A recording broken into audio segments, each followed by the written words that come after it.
Hey guys, I want to continue on in this series that we've been walking through called I'm Struggling, as we're looking at some different aspects in our lives and these issues and problems and struggles that we have kind of in these teenage years that we're faced with all the time.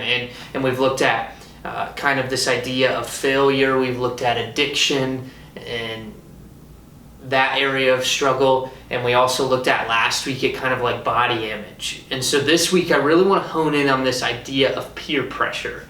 Peer pressure, academic pressure could probably be put in that as well. But I want to begin by asking you the question, have you ever faced peer pressure? You're probably like, Taylor, yes, I have faced peer pressure. Well, as I was thinking about this question, there were a bunch of areas in my life, but I think there was none other better to explain than Nemo. And so in the movie Finding Nemo, if you've never seen it, Nemo's this little fish that's got kind of like this bad fin and doesn't swim very well, and so he goes to school. Well, they kind of break away from their school class and they kind of swim off to this little ledge, and they see this boat off in the distance. And so there's like these four people, and they start swimming out, and Nemo's like, no, I'm not supposed to go out there. I'm not supposed to go out there. My dad said I shouldn't swim in open waters. And they're like, come on, you can do it. And so they start swimming out, but then they swim back, and they swim out, and they go back, and they're peer pressuring him and trying to get him to go out and swim towards the boat. And you can kind of see in the split second of a scene where he's kind of contemplating, do I fall into the ways of others or do I stand my ground? And he kind of stands his ground, but then his dad shows up and it changes the whole flavor of the confrontation with his friends, and he ends up going to do it because then he gets mad at his dad. But this area that we face where we're kind of like Nemo, where we have our friends and they're like, well, come on, you can come do this. Well, it's not going to hurt if you just do this. And we have to begin to figure out, how do we walk through peer pressure and maneuver this type of thing in our world today? And so, I know the struggle. I know what it's like as a follower of Jesus to try to be pulled in by others to the worldly pleasures and say, this is so much better than what we have over here. But as we begin to understand this, I want you to walk away with this one key thing. And that is, I am not here for you. I am not here for you. You might sit there and go, okay, well, that doesn't make any sense.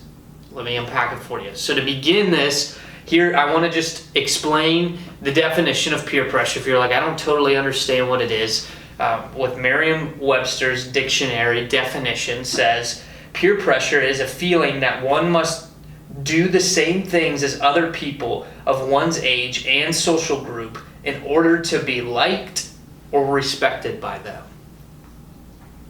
So doing something to be liked or respected by somebody.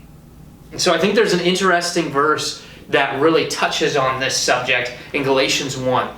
In verse 10, I want to read this for you real quick. In Galatians 1:10, it says,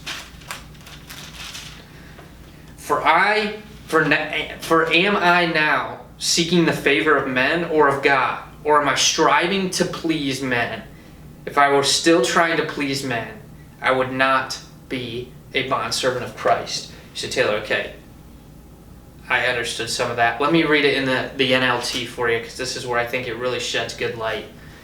It says, obviously, I'm not trying to win the approval of people, but of God. If pleasing people were my goal, I would not be Christ's servant. And so as you look at this definition that we're supposed to, that peer pressure is this idea of trying to do things to please other people so you can be accepted or respected by them. Jesus comes along and he says, hey, it's not about the peer pressure, because you're not trying to impress people. You're trying to live for me. And I think that's where our mind gets so wrapped up. We're not here to appease man. We're here to live for God. When you begin to wrap your mind around that and understand that I'm not here to please people, I'm here to live for God, then peer pressure shouldn't be that big of a deal, because it doesn't matter what people think about you. It doesn't matter what people want to get you to do. You're not seeking their approval. I'm not here for you. We're not here for man. We're here for God. Do you think if God looked at your behavior right now, that he'd be pleased? That he would see you're trying to live for him and not for others? Peers should not determine the way in which we live. Peers should not determine the way in which you live. But it is easier said than done. I understand it's a struggle. It's hard being in the situation and somebody says, well, just take a hit of this, or hey, just take a drink of this, or hey, maybe you should try this.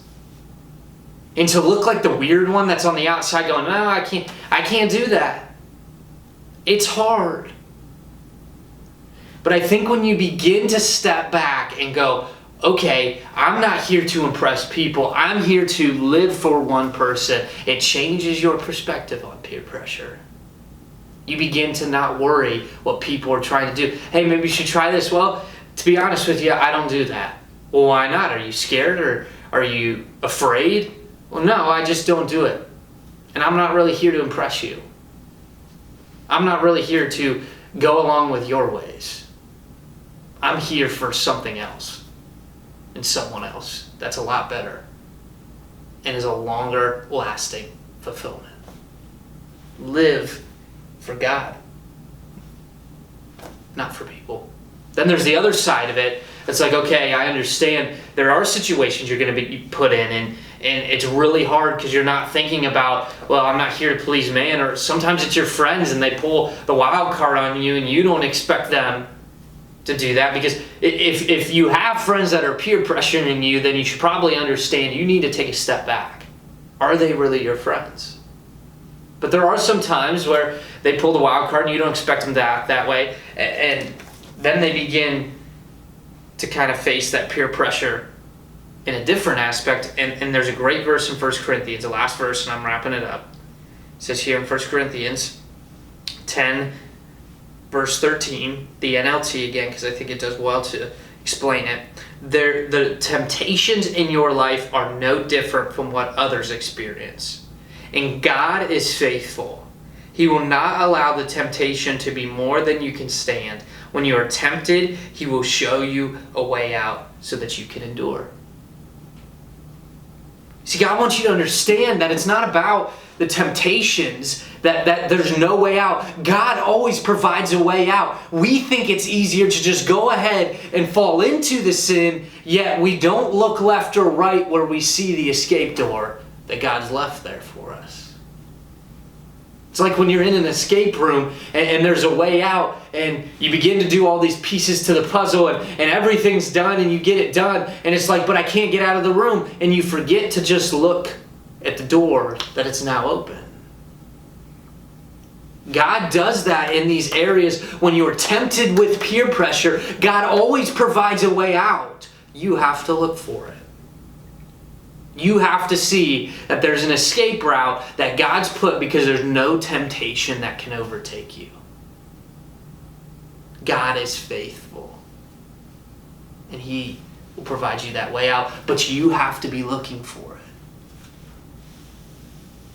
You have to be looking for it. Don't let your friends control you. Remember who you're here for. And that's God, not people. And this means that you have to make the definitive decision on a daily basis to follow Jesus, to fall more and more in love with him, so that you can understand who you're living for when you're in those situations, as well as begin to look for the escape route when you're in those positions as well. The choice is yours. Are you going to grip this idea of I'm not here for you, or are you here to please people? And so I wrap up with this story. I think about when I was in high school. I was on the flip side. I was the one giving peer pressure. When I smoked for many, many years, I had a buddy of mine that would come over, and every time I would do it, I would always try to offer him one. And I'd say, come on, man, you can just do it. It's harmless. It's just fun. I love just being outside smoking with somebody. And I would throw all these things his way. And every time he would tell me, no, I'm good. I'm good. And I would press harder into him. And he'd say, no, I'm good. I'm good. And press harder into him. And he was just very faithful to stand his ground. These are the kind of people we need to be as we're out facing the peer pressure in our world. He realized he wasn't here for me. Do you have that same process? I am not here for you. Let me pray for you. God, thank you for this time. Thank you just for your word. God, you've given us a way out of every temptation, and nothing can overtake us. We just have to be looking for it. And to realize that when we're faced with peer pressure, it's not to please others, but it's to live for you. So help us to burn those things into our memory as we walk through things like peer pressure, and we get academic pressure, Lord, as well. These are tough things, and it's hard to work through. But if we remember these things, God, it will help us so much through this struggle. So we pray this all in your name. Amen.